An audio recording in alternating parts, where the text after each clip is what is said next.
Hello, everybody. My name is Jeremy. This is Red Means Recording, and welcome to what may be the first of a series of possibly podcasts. I'm not really sure yet, but this is questions for artists, people that I really like the work of. I want to talk to them. I want to see how they're doing. I want to see what makes them tick. And the first one here is with Ryan Probert. He is a classically trained composer, very talented individual who has done soundtracks for a lot of YouTube channels that I really, really love, including Oki's Weird Stories, Down the Rabbit Hole, Atrocity Guide, Hbomberguy, and others. He's an incredibly talented individual with a very unique style of composition, and I wanted to see what makes him tick. All the music that you're going to hear in this video underneath us talking is from Ryan, so you can hear what he's up to, and all the links to all of his material mentioned will be in the video description. With that said, let's start our conversation with composer Ryan Probert.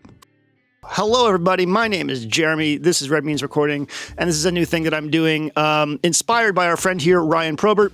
Is it Probert? Yes, Probert. I am starting this thing up because I want to talk to people whose work that I have found inspiring. And Ryan here, I found via a really cool YouTube channel called Atrocity Guide. He is a composer, and he did an entire soundtrack for an Atrocity Guide video on Zen Master Rama. It's very interesting. I recommend y'all go check it out. And of course, there'll be links in the description for all that. There's a link in the video to a whole video of just the music. And I was like, holy shit, someone composed an entire thing for this video. And it was excellent and really good, really in that style of music that I am really a big fan of. And to hear it plainly so just like there, and it was just really, really cool. And I was like, I want to talk to this person about their stuff. But yeah, I've got some questions written here. Where are you calling from, by the way? Where are you based? I'm in Herefordshire, which is a very rural county in the west of England. I wasn't born here. I was born in Gloucestershire, which is like the next county over. But yeah, Herefordshire, it's near Wales, very close to Wales, part of the West Midlands. And just as a warning to everybody, there are 2 cats in his space, and they may make some noise. They are expert meepers. I've already heard them. There he is. Dun, dun, dun, dun, dun, dun. One is called Meep. One is called Meep, which is like a Dutch name. Is it really? Yeah, my partner's been watching A Small Light, and one of the characters in that's called Meep, and it's a perfect name. It's a perfect name for her because she's always making little meep sounds, and she's gorgeous. She's normally quite quiet and hangs around upstairs. He's not very old. He's like 12 weeks old, but he's huge. Oh my God. That cat. is not what I expected. He is huge. He's going to be massive. Holy moly. When do you get kittens normally? Like 9 weeks? We have a Dachshund as well, and she's really, really, really... He's also on the desk now, I warn you. So it's okay. We have a Dachshund, and she's like quite boisterous, because Dachshunds like quite boisterous generally. Yeah. And he will just constantly tackle her and play with her. I think we should talk about composition. You're the first composer, I would say, the first like quote unquote real composer I've ever really gotten a chance to one-on-one with. So this is going to be really interesting. And I'm excited about it. Let us start off. What inspired you to become a composer? And sort of how did you get started on that journey? One of my earliest memories was watching Fantasia, though. And I think it always, stuck with me how much I loved the music in that film. And it was also interesting because it's Leopold Stokowski, the conductor, who was a great conductor of Schoenberg, who was like, so I was being exposed to somebody interested in experimental, new music at a fairly young age. My parents weren't really musical themselves, but they loved music, and they sort of, I think they thought learning music was really important. And I ended up with the sort of the kiss of death. I was given an instrument to play, and I was given, it was a euphonium. But I didn't want to play the euphonium. I wanted to play the horn because I wanted to play in an orchestra. Like I saw an orchestra play, and they played the 1812 Overture, and I was like, that's amazing. And I want to play in an orchestra, and they're like, the only piece with a euphonium in it is The Planets by Gustav Holst. And it's in like 1 or 2 movements and nothing else. And so you'll never play in an orchestra as a euphonium player. And also because in a brass band, you play treble clef, transposing in B flat. In an orchestra, a euphonium player plays bass clef, non-transposing. So I couldn't even read. Would have to transpose from a different clef to even play in the orchestra. So it was never going to happen. The moment I wanted to make music was I went on a family holiday. It's not when I wanted to be a composer. I just wanted to make music. Was I went on a family holiday. My dad had a new computer. He was a photographer, and he had a new computer to do his photography work because he just moved to digital cameras. And he made this new thing, which was a CD, a custom CD of his tracks he wanted to listen to it. And he had good music on there. He had Radiohead, he had Pink Floyd, he had the Manics on there. He had like pretty cool stuff for a guy who was born in like 1962. So my original intention was to be a rock star. I think a lot of young people, you don't realize how difficult it's going to be. And I think for me, I was from a very working class background. I've always kind of, I think when you're working class in the UK, you have this kind of like, you either are like quite a radical individual who's like extremely intense and will make things happen because of that, or you're like me and you've kind of been made to be humble. And I'm quite like, I always, even though I had these lofty ambitions, I just never had the confidence to kind of achieve them.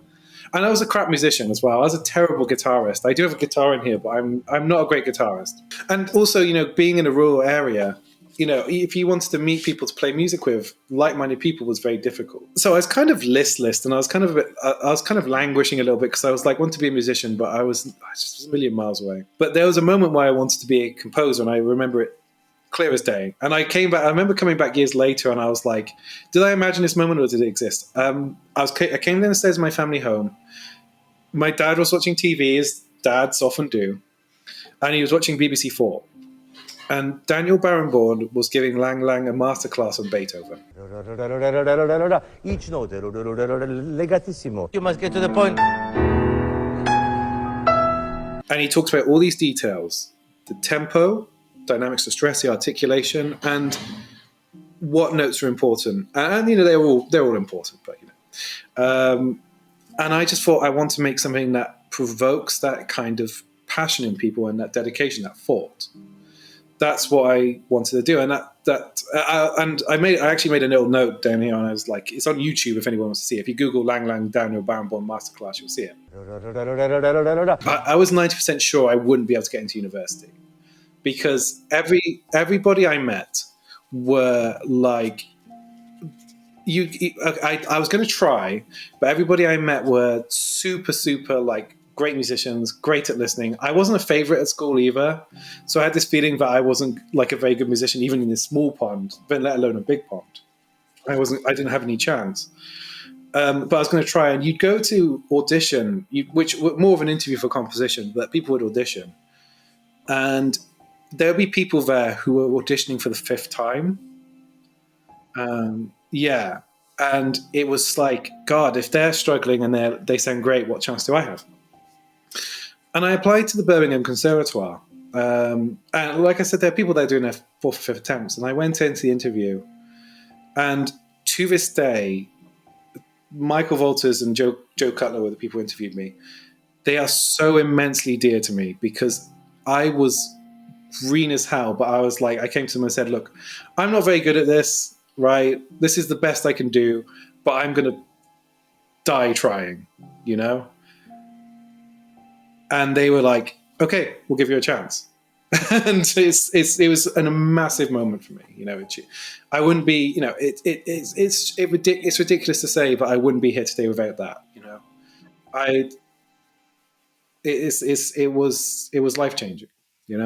Talk to us a little bit about your creative process. Like, I think a lot of people who I talk to via what I do, who aren't writing. They're not writing orchestral pieces or hybrid pieces, like I guess, but a lot of people sometimes struggle with what makes a piece start. How do you have something that you bring to the table of composition, and then see it through? Like, so I guess like your creative process and sort of how do you approach like composing a new piece of music? Yeah, it depends entirely on the piece and the medium. The problem is it requires like a flexible kind of thinking. I do a lot of research. So if I'm writing a string quartet, I'll listen to like 30 string quartets. to see what resonates with me. I'm going to talk a little bit about my teacher, actually, because the way I think Howard, my teacher Howard Scampton, made music was very radically different, and I think he was the starting point for a lot of composers on how it informs their work. With concert music, I might start out, I might try and get a feel for the form and how like the first 10 seconds might sound, be orchestrated, what pitches I'll use and stuff like that. But I consider myself to be an experimental composer.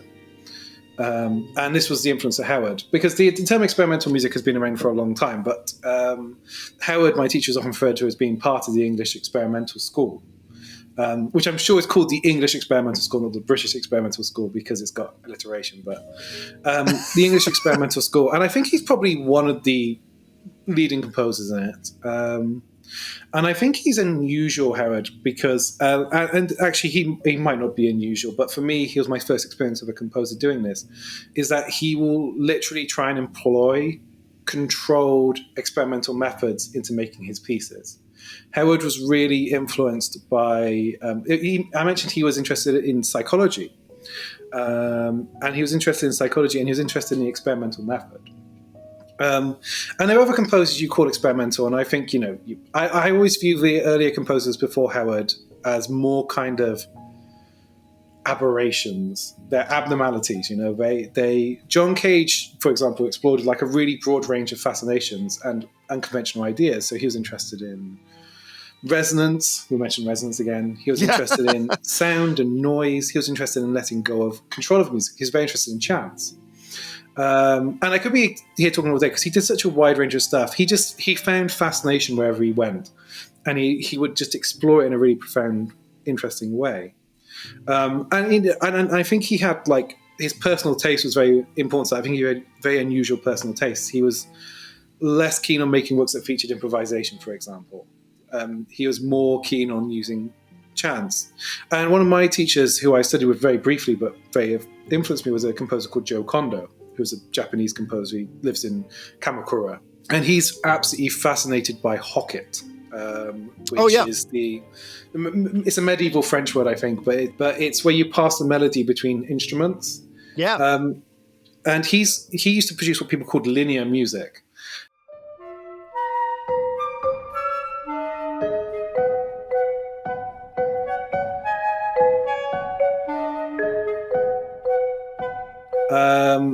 So, for example, he used to use chants to make these scales and make these melodies, and then they'd be very closely hocketed, really tightly. It's like it sounds more like an ornament than an actual passing of the notes. It happens so quickly, but you just never. I never until I saw the score, and I'm a professional composer. I never until I saw the score realized it was just one melody, because it sounded like multiple melodies. And that's like another example of like it almost being like he was very interested in hocket, and he just explored it to such a profound level. And Joe Kondo's, he was friends. He was very close to John Cage because he got a scholarship to study in New York during the 70s and 70s, yeah. So maybe like 60s, maybe 70s. I think 70s mainly. But it never struck me that it was just one melody. It felt like a full piece. So this next question has to do with how you balance sort of this experimental technical side of your interest in music composition, this desire to like fully explore sort of an experimental concept, a process, versus like having to make sure that the piece evokes an emotion. Like you mentioned Cage earlier, and while 433 is a very interesting concept, it's not something that you would necessarily be able to put underneath like a Christopher Nolan scene and have work as a piece of music that invoked feeling. So when you're approaching this stuff, you have these interesting technical ideas you want to explore, but you also have the purpose of this music, is, at least from a when you're making something for like the Atrocity Guide or Down the Rabbit Hole, which is to evoke. Are those two sometimes like separate from each other, or just varying degrees of each other depending on what you're trying to achieve? Well, going back to talking about Howard, this is the point about the experimental method. So Howard's approach was he would he was interested in the sound of chords, at least initially. This was taking him on part of a journey towards making music that was stylistically his. So he's interested in the color of piano chords, and he would make these unusual chromatic, colorful piano chords intuitively. And for years, he'd arranged them into 32 chord chorales, all semi-breves, each score marked to be as played as slowly and quietly as possible, with the order of the chords determined by pulling them out of a hat. Now, you probably want to know why, right? Because it's very different. His later work is very famously melodic. So Howard's method is he's placing constraints on everything, except he's placing all things out of his control except the sound of the chords. And what he's trying to do is he's trying to develop, in a lot of ways, I think, his own language of making music. He's trying to isolate everything he's interested in, explore it, come to understand what interests him about it, and then take that forward as part of his compositional journey. I think we're all capable of being original artists and musicians, but discovering that requires effort to start, but is also a long, long journey. And it kind of goes beyond effort and a journey. It requires insight. It's a very challenging experience to discover what really resonates with you in music. And I keep saying resonates because it's like you hear something and it just hits you, and it feels like it's part of you. So those pieces for Howard were stepping stone on a journey, and for me, I was in the second year of my uni course, and I was languishing a little bit because I had been experimenting with abstracting forms. This is what you were talking about, actually. I was experimenting with abstracting forms from all kinds of things. I used to use Chinese calligraphy, and I used to take the length of it, make that a proportion, and I'd measure them and get different proportions of different shapes and turn them into music. The problem for me was, I did all kinds of non-musical sources. I did like architecture. I take the proportions of buildings and turn them into rhythms, and so I was always looking at things and their shapes and their proportions, and I was like, cool, this is making interesting stuff. The problem is I was really struggling to enjoy the music I made. It just wasn't like hitting me in a way that really felt like it was. I felt it was interesting. I was getting good marks. Teachers were like, this is kind of interesting stuff. You're making really cool pieces. And it's like, I really enjoy sitting there thinking about the shapes of the words or the shape of the building or the structure. It was doing well. And people were obviously enjoying it somewhat, but I think on a very intellectual level. And for me, that was really challenging because I think every decision we make as human beings is emotional. So if we make a decision to be neutral and stoic, that still comes from a source of an emotion. That's a personal emotional decision to make. I was asked to write a solo guitar piece, and it's a really difficult exposed instrument to write for solo. It's like solo classical guitar. But I changed direction, and this first piece I did became a collection of guitar duos. I initially a solo piece, but it was a bit too hard, so I made it a collection of guitar duos. I'd just come back from Japan, where I studied with Joe Kondo, and I took Hokusai's art and made 36 views of Mount Fuji, and it was 36 pieces not based on so much, but somewhat inspired by the art of Hokusai and his 36 views of Mount Fuji. And probably my first successful composition was the second movement, and Howard refers to Humming Song as his prototype piece, which is one of these early chorales. It's the first of the chorales, actually. The second movement is my prototype composition. So it's for two guitars, originally one, but two guitars. One guitar plays a melody, because I was interested in melody, and the second one just plays natural harmonics on the second note. So it was just playing the harmonics in the 12th position of the fretboard. So the accompaniment was barely there. And the focus was entirely on the melody. And the structure of these pieces was they play the melody and the piece ends. And that's it. And each piece is about 1 minute long. Because all I wanted to do was make melody. And I find melody fascinating. And I always did, because and this is through Howard's encouragement as well, because Howard said, for me, melody is the most nuanced and complex part of making music.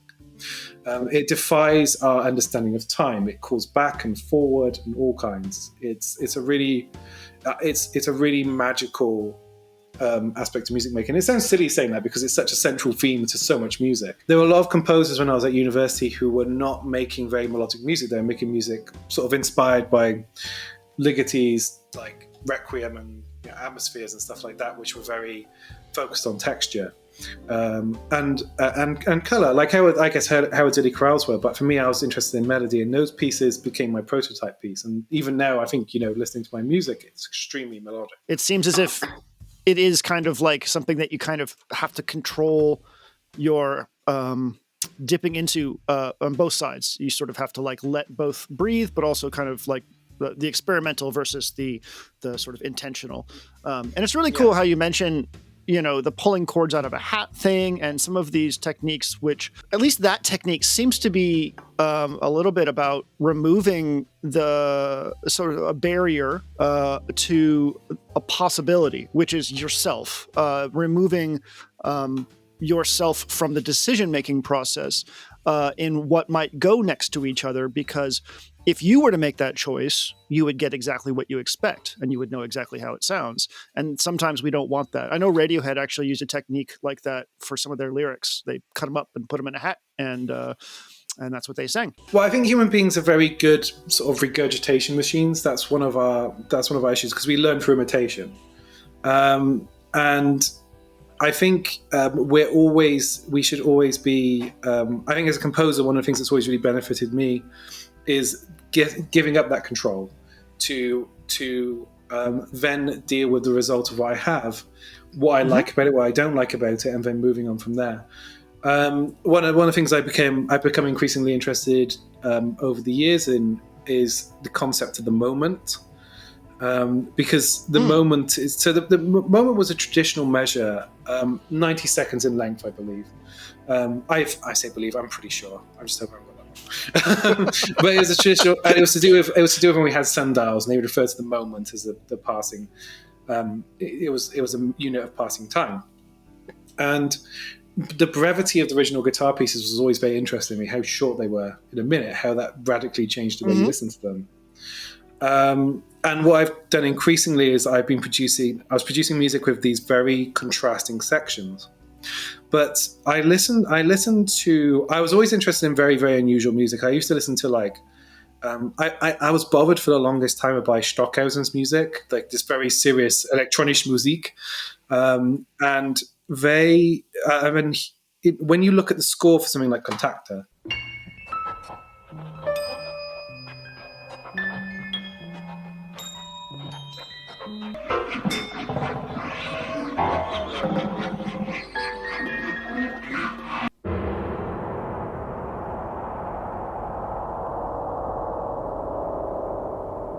it has moments in it.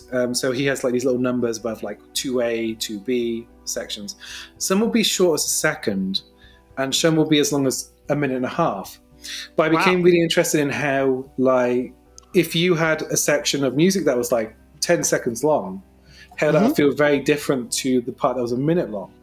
And how a part that 10 seconds was 10 seconds long, or a second long, or 2 seconds long, could be more memorable depending on the material in it than the longer sections of the work. I was also really interested in how we perceive those very short pieces. For me, because with me, I'm always kind of I always looked at composers doing really unusual techniques. I think the step that maybe a bit different to the modernist composers like Stockhausen was to think about how people felt about the ideas in their work. So, for example, if you had a piece that was made up of little 1 second sections, how would you interpret that? How would you remember it after the fact? And my interpretation was, if you had a piece that was lots of different sections, they would not make a lot of impact. If you had a piece that was different, longer and shorter sections, the duration of those sections, depending on the contrast of material, could mean they had more or less impact. And for me, I was really interested in a piece being an experience. So you would not leave a concert recalling how a piece came together. You come to a concert remembering specific moments of it, and then be like, wait, that moment was really different to the rest of the piece, and I can't really remember how the rest of the piece came together. Because I always felt like, for me, the best pieces felt like an experience, like you were like almost physically experiencing something. You were overwhelmed at that moment. I don't know how many people listening have gone to a large concert hall to experience a classical piece, but there is a physical aspect to it that is undeniable. Even in a smaller space, a chamber orchestra or like a quartet you feel it. It's not just sort of like sterile sound arriving at your ears, through like, your headphones or whatever. There is you do feel it in the room, and it's very, very interesting. And that's something that I think is easy to forget when you're composing, is that there is a physical aspect to the sound itself. I'm actually kind of obsessed with that in terms of all forms of composition. But what's interesting to me about what you just said is it sounds as if you started to prime yourself, and you don't have to like answer this, like, but like it sounds to me like you were starting to explore the concept of what I would refer to as like the music cue, like in composition for film and television. These small little pieces.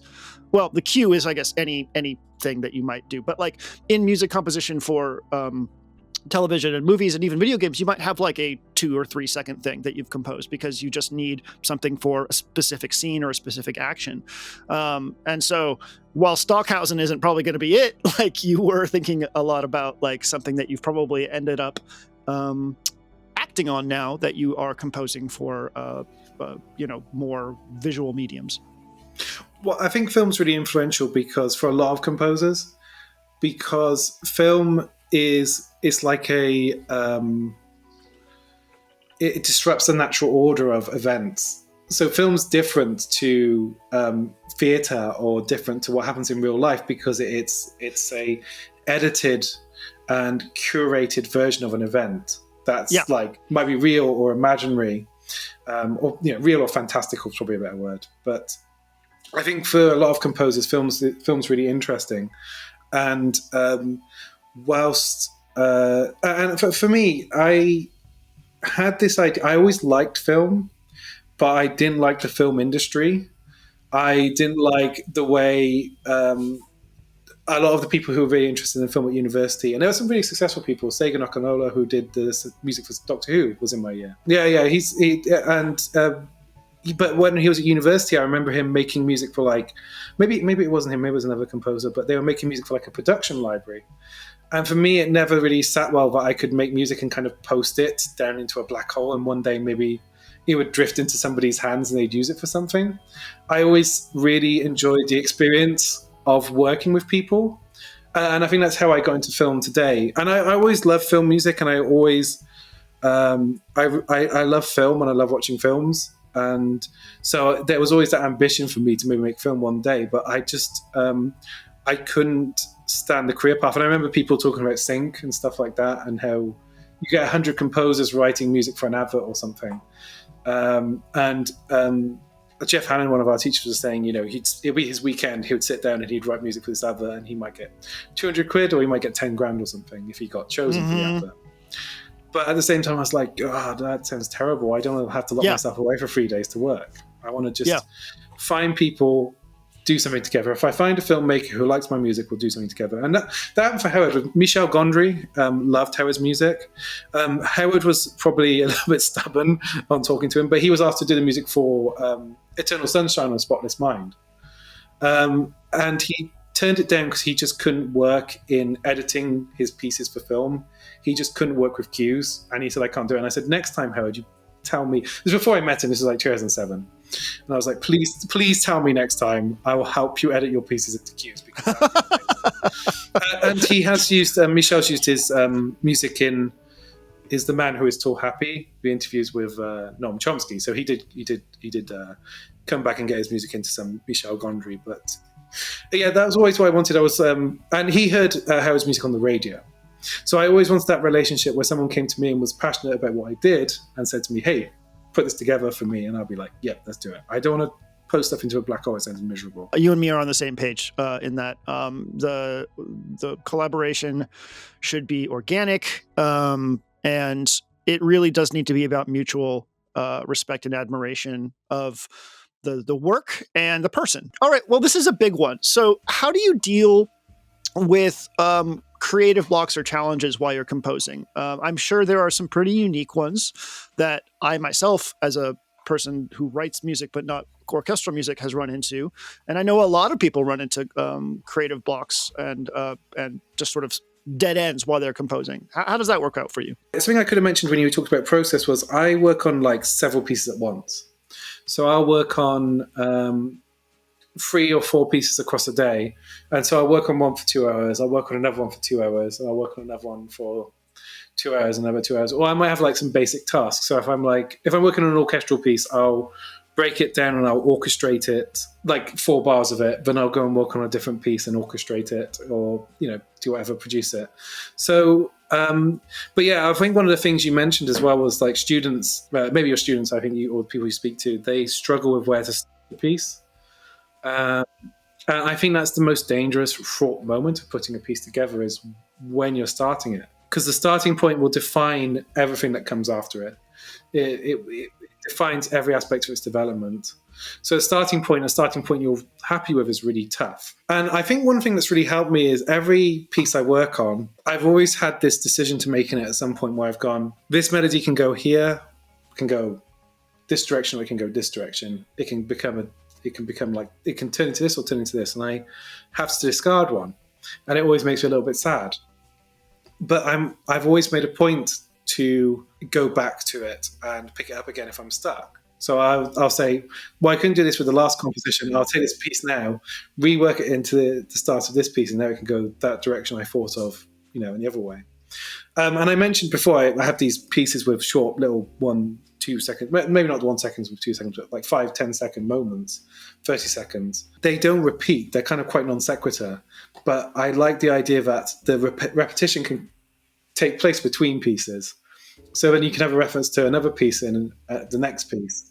And I mean, that kind of feeds into the thing I talked about with like being passionate about the music you're making, because if someone's really passionate about my music, they'll probably notice this one day.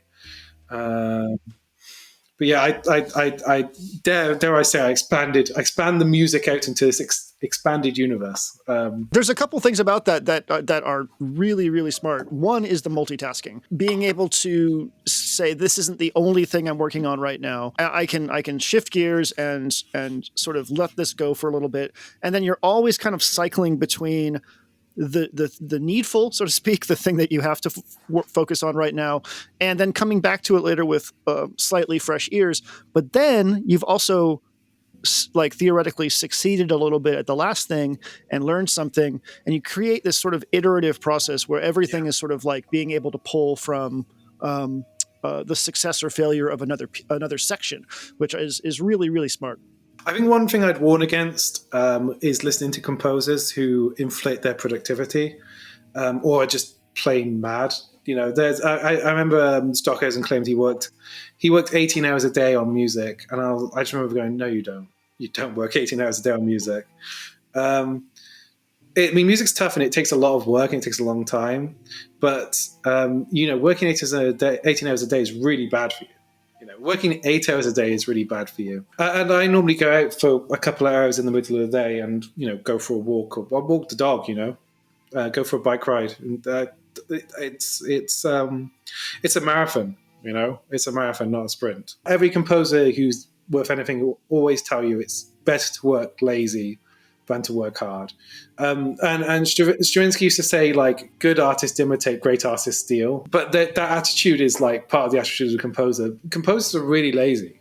Good composers are really lazy. And like a lot of our work is very meticulous, and there's a lot of really boring stuff. Like making scores look nice is really boring, but it's the simplest, straightforward, laziest approach is normally the most successful. The reason that you're here doing this is because I found your work via one of the forms of YouTube content that I'm a huge fan of, and that is these long form or medium form dives on weird shit, and usually kind of dark shit. Like you mentioned the Dolphin House Atrocity Guide, which, if anyone isn't familiar with, is, if I remember correctly, the John C. Lilly story, which is pretty freaking strange. And it's interesting. And then the Zen Master Rama video is very, very interesting as well. Down the Rabbit Hole has done a lot of great stuff, and so has Atrocity Guide. And I heard this composition of you, and I'm like, this is brilliant. Like, somebody really went out of their way to create thoughtful and extremely well designed music for this video for YouTube. Like the bar is set so high now. Like, so how did you start getting involved in YouTube composition, and specifically, like, what drew you to these channels? Because at this point, you've demonstrated that you are good at composing for kind of darker, weirder stuff. Not to say that all of your composition is like that at all, but yeah, tell me a little bit about how you arrived there, and what did that look like? I feel like there's a lot of context missing in my life, but I was in Beijing, and I was working for an education company. I wrote music when I left university. I needed a way to make money, and this company came to me and said, we want music written for our education books. Could you do that? And we're going to be mainly working in China, and they did some other stuff around the world, but they mainly, because piano education in China is massive. But I was in Beijing. It was Christmas. I was alone, and Christmas in Beijing is crap. It was really smoggy. It was really cold, but it's also dry in Beijing because it's next to a desert. And before I'd worked in Beijing, I worked for the BBC a little bit, but the work with them had kind of dried up slightly because you need a contact. You have a producer you work with, right? And if they retire or if they move on, that work just goes, and it's difficult. I mean, I think I was kind of unlucky that I met people who were working for the BBC, and they get me to work with them on one project, and they'd be like, okay, I'm retiring now, bye. I decided at that moment I didn't want to do that job forever. I was like, this is horrible. I don't want to do this forever. And my ultimate dream was to do like a mixture of concert music and media work. But the idea, like I mentioned this before, the idea of making a portfolio of media work was really unattractive. I didn't want to post stuff into the black hole. So I was going to make anything, I wanted it to be used. So I wanted to make music, and I wanted to get shown, and I wanted to build a portfolio. Mm-hmm. And I love YouTube. I have done for I think since I went to university, I didn't have a TV, and I just ended up watching loads of YouTube videos.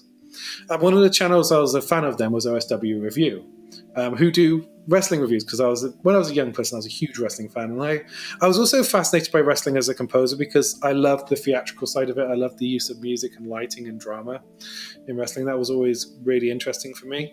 And so I'd started watching OSW Review. They had this rabid kind of fan base. When they opened the Patreon, they got 10K instantly. It was amazing. And I was like, well, maybe these guys, they're a bit flush with cash, dare I say.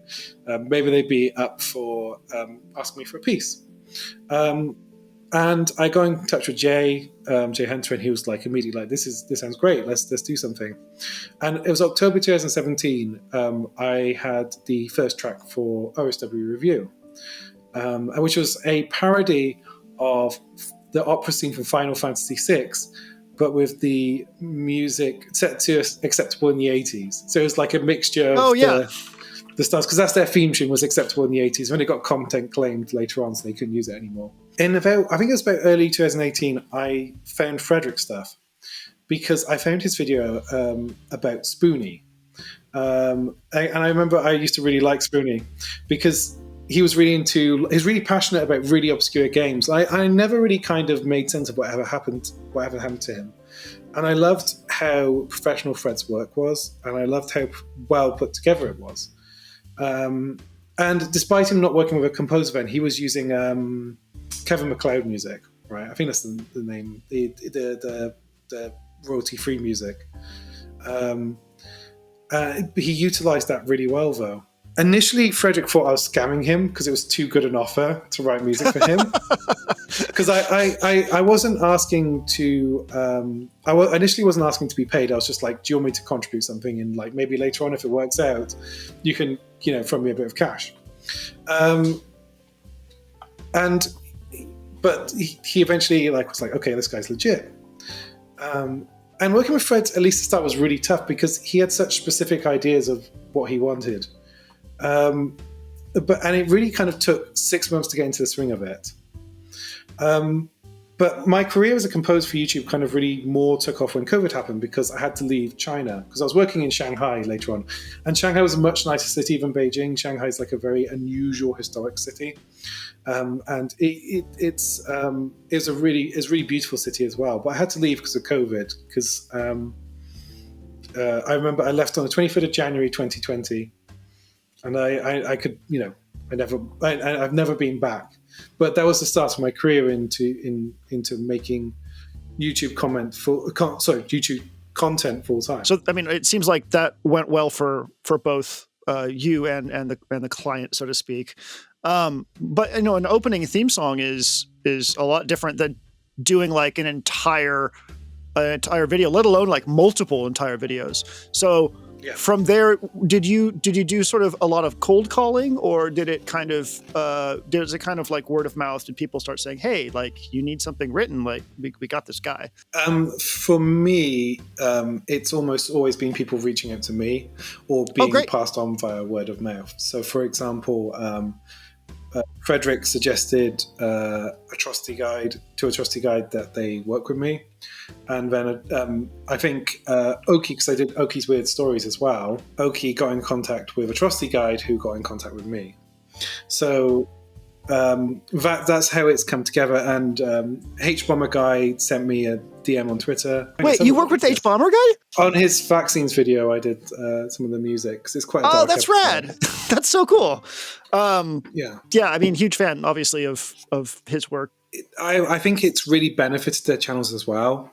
I think having original music on your channel, on a YouTube channel, really helps. I agree. I think it shows a real dedication, and I think it shows it gives the channel a really good identity. At what point do you start composing in the process of the creation of the video?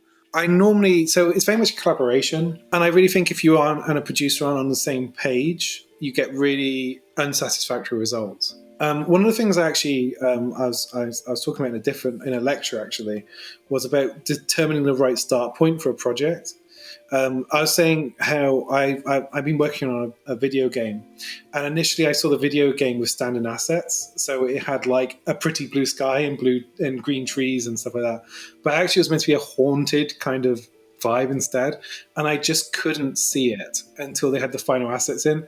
So I spent ages rewriting music over and over again with like a completely different tone. If you've got a good producer, they normally from the start will tell you like what kind of tone they're aiming for, and you at least have an idea of how the soundtrack can come together.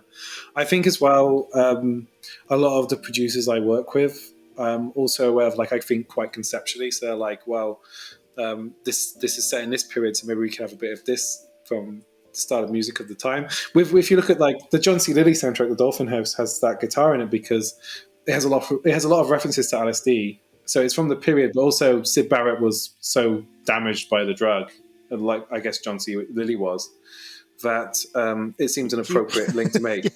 Yeah, no, that makes sense. Yeah.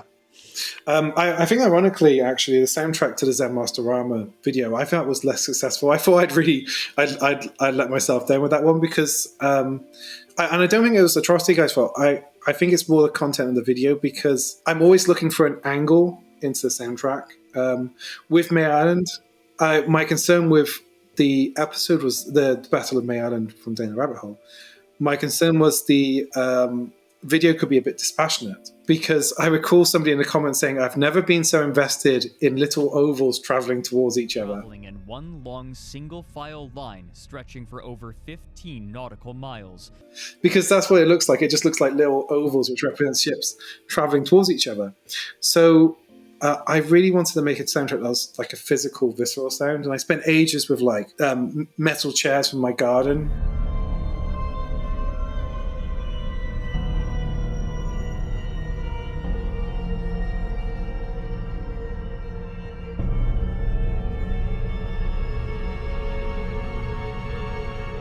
In like hitting them with stuff and scraping them, and I prepared the piano to really bring the sort of world to life. And with like, for example, the Atrocity Guide North Korea video, I wanted music that really contrasted the oppressive music of North Korea because there are sounds from North Korean.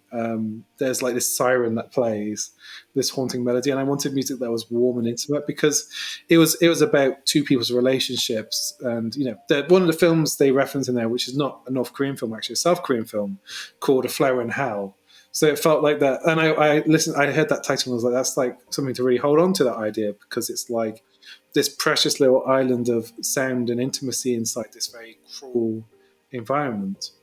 The one of the things I think is very unique about music for a long form documentary is you have to work in sort of quite confined in quite a confined sound world to make the music work with the narration. These documentarians are trying to deliver a lot of information in a relatively short amount of time, which is ironic considering that videos are very long, but they deliver an awful lot of information. And it differs from YouTube documentaries, differ from television documentaries in that television, you're working with very, very kind of strict time. Most episodes will be like 37 to 48 minutes long, actual viewing time. And then you have recaps and all kinds in there. So most television documentaries will be relatively surface level, unless they're like multi-episode and very kind of seminal, or focus on something very specific. But YouTube documentaries, they don't have that concern. So they can focus in as much detail as they want. So the music you want to create an atmosphere and express the kind of feelings you're looking for and have your musical moments in there. But you're also focusing on carrying along the flow and the rhythm of the narration. You're not covering the narration, because that's a cardinal sin. So you're keeping everything within a very strict dynamic range. And also you can deliver some quite a powerful piece of information in a very short time. So your music has to be paced in quite an unusual way, because sometimes you have to hit a moment very suddenly.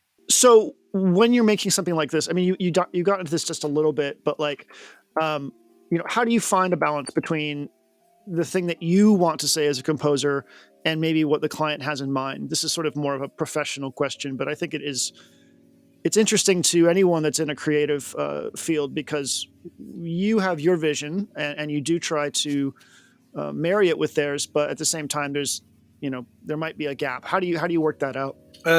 In some ways, I think the audience and client they're quite different entities, but they have some very similar aspects which are worth, which I think about a lot, because I think the client-composer relationship is really, really important. Client-composer, because it really drastically influences the course of the music you make, and I think it's a dialogue and a negotiation when you're primarily there to make what the client wants, but you also can creatively steer them. With Frederick, for example, I'm always trying to steer them into being more experiential, to lean on the music more, to give you more space, to use visuals more, to rely less on narration, show rather than tell.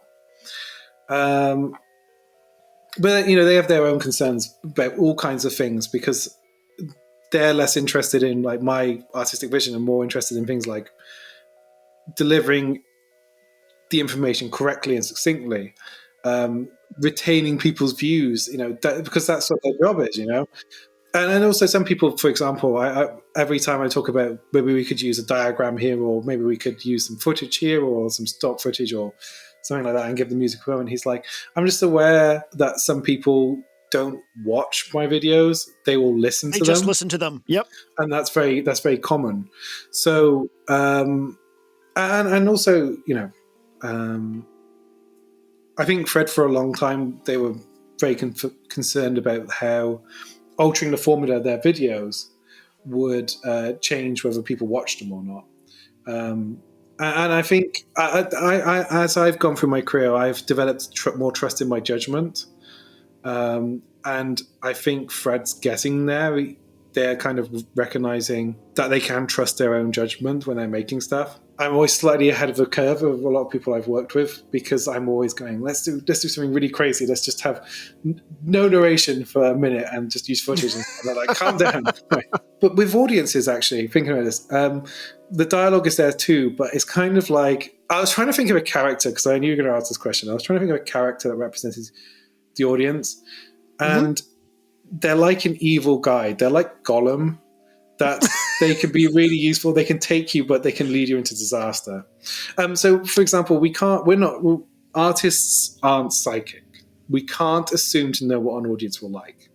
So we generally write to the audience of a self. And I'm always asking myself, is this interesting? Is it boring?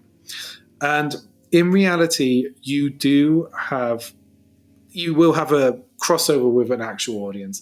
An audience is like 100 people with 100 individual minds, but elements of your work you'll like, at least like half the audience might like too, but you get feedback as well from audiences, and I think it's important to ignore like most of it, but if something resonates with you personally, like Gollum's like sat there talking nonsense, but he can help you in some ways. If it resonates with you, it's important to take that on board, because sometimes you get feedback and you're like, I actually knew that. So thank you for articulating it in a way that I can actually understand and take forward with me. It's more that if somebody said something that like, I thought the second movement was a bit dull, I thought this part was a little bit, it was a bit sudden, you kind of go, yeah, I guess so. And then you go forward with a better knowledge. And also, it's interesting as well, because when you do new music or stuff like that, a lot of the feedback you'll get is from people who are in the music industry as well. So their feedback can be invaluable. How do you manage othering yourself from your own music so that you can think of it how the audience might think of it the first time they hear it? How do you separate yourself from your pieces? That's a very tricky thing, because I wonder if it's a bit of a fool's errand almost to try and remove yourself, because I think what you're kind of thinking about is more like freshness. How do you keep a piece fresh to you? How do you not become so involved in the piece that it just becomes all-consuming and you lose sense of everything else? The problem with that is the idea of somebody, I think people getting really lost in an idea of a piece. When they've done that, they've made some of my favorite music. When John Cage made things like In a Landscape and Dream, which are probably two of my favorite piano pieces ever.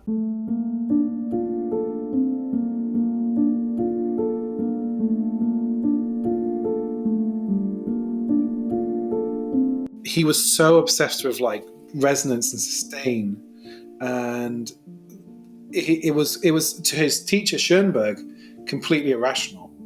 But to modern listeners, it's the beginning of ambient music. It's the beginning of minimalism. It's like proto-minimalism. It's proto-ambient music, because it's the same pitches, and it's not just that. They're rich, expressive pieces. Dream and In a Landscape. They're very rich, expressive pieces. So I think it's a difficult one, because it's almost a product of anxiety, is whether it's how much you trust yourself. Because I think I trust myself to make good, to make pieces, music people will like. My experience is if I like a piece, if I'm happy with it, people come out of it and they're quite happy. So I don't really do that very much myself. You kind of originally asked me about what resonates with people. I think it's a piece. I think pieces have to sound good, which sounds really weird to say. When I was at university, if people kept talking about sound, and I just didn't get it, because they were like, oh, I love the sound of that bit. And I'd be like, do you like the pitches I used? Do you like the? And they're like, no, I just love the whole sound. The stuff you have written on the page isn't everything. There's lots of variables in there that aren't communicated by the score. For example, you can have a C major chord. If you play it on the lowest notes of the piano, it just sounds like a rumble. Voice it in different ways. It can sound warm, it can sound playful, it can sound rich. That concept of just like the nuance and exploring something to that kind of depth, I think it's like lost in the conscious sense. So most people don't like think about how elements of the music are working, but they'll just take it in as a whole experience. For me, having that like thought to go, this is a C major chord, but I've written it in this way because I want a specific effect, is what makes things resonate with people. Is you have to have that kind of nuance and thought that people can hear something, no matter how simple it is, and they go, that's got a really special sound to it. It's got to draw them in. It's got to be magical. I think music is at its most, at its highest level, is magical. Well, we've been going for almost 2 hours. Yeah. And I have learned a lot. I'm really happy that we did this. I think it was wonderful talking with you about stuff, and just really opened my eyes to a lot. And it's very cool. So thank you so much for coming and doing this thing. What are you working on now? And what about the future? Like what's going on? Anything that you're excited about? I'm really excited for my band when we can kind of get more off the ground, because the band's called Prisoner Cinema, and you did mention the band. We have tracks, we have commissions, and we're just waiting for them to come out. We've been commissioned for the new Down Rabbit Hole soundtrack.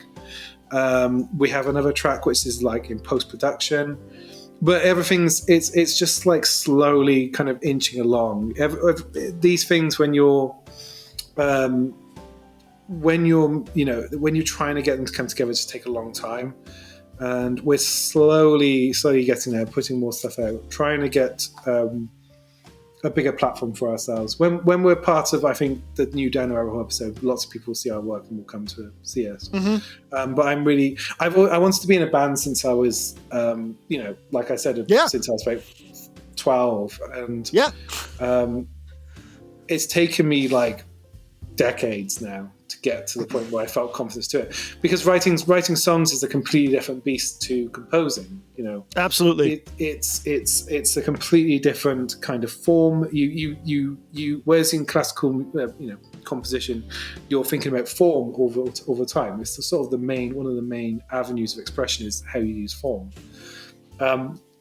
Songs have a set form, so you have to trust yourself to make an interesting, attractive piece of music in a short period of time, and that was really difficult for me, because I felt like I just couldn't use it.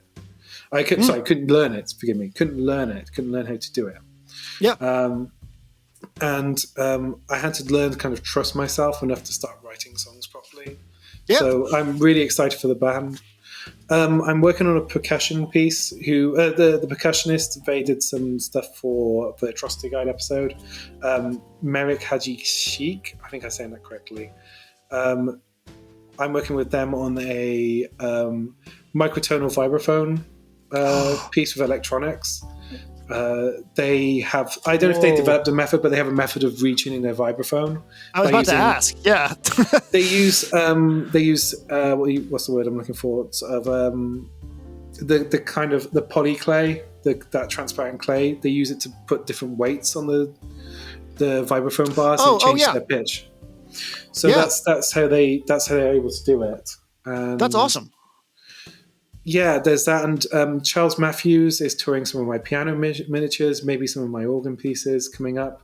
Cool. I've got a new piece for saxophone and ensemble, which I hope will be. I've got a meeting about recording it in like October. Okay. And sooner rather than later, hopefully, a new Down the Rabbit Hole soundtrack will be out probably this month. Awesome. Because the episode's pretty much finished. We're just what are we waiting on? We're waiting on graphics, and that's it. The episode's edited. We're just waiting on the graphics pack to be finished, and then that's done. And I guess the only other thing I had a conversation about doing an opera the other day with a librettist. I've always wanted to do a little cheeky opera. We need it was just me and a librettist right now, so we need to find some funding or somebody who's interested in putting it together. But I've always wanted to do an opera based on Moby Dick, because I've always wanted to do an opera which used the sounds of the sea, but almost had a soundtrack that was completely that had music that was completely ambient, that had singing that used the sort of rhythm of the speech, because it's quite unusual speech. It's quite esoteric, and it's quite poetic. A lot of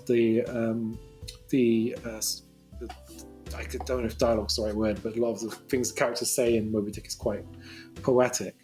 So I've always been interested in developing an opera that almost used the sound of the sea more than music to accompany itself. That's really cool.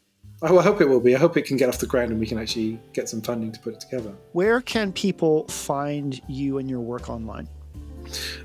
So you can on Twitter. I have my Twitter, which is Probert Composer. The band have it's like Precinema band I've written has. I'll put them in the video description. Put them in the comment. Yeah, YouTube. Yeah. You can find my stuff on Spotify. I have a Bandcamp. I have a Patreon for my band, which is very small, but Great. we're hoping to grow it over time. But that's really where you can find me. Yeah. Well, it's been an absolute pleasure, Ryan. Thank you so It's much been a for pleasure joining. too. Thank you so much. And thank you for sharing your kitties with us as well. Oh yeah. Let me grab me to say goodbye. Oh, tiny. She is sleepy and fed up with being picked up. I bet. Yeah, well. We'll say All hello right. to the people. Oh, there it is. That's the sound of a cat who does not want to be picked up right now. All right. Well, you take care of yourself. I'm going to hit stop. Thank you all for listening, and everybody have a wonderful day. Hey, thanks so much for listening and or watching this interview, this podcast, whatever the heck it is. Check the video description for links to all of Ryan's stuff. Leave a like and a comment if you want me to continue doing these. I've got a couple more people I'd like to talk to, including the Exploring series, and I'd love to get Ro Ramden on here if I could. So, yeah, if that's something you're interested in, let me know. This has been Jeremy, Questions for Artists, Red Means Recording. Have a wonderful day.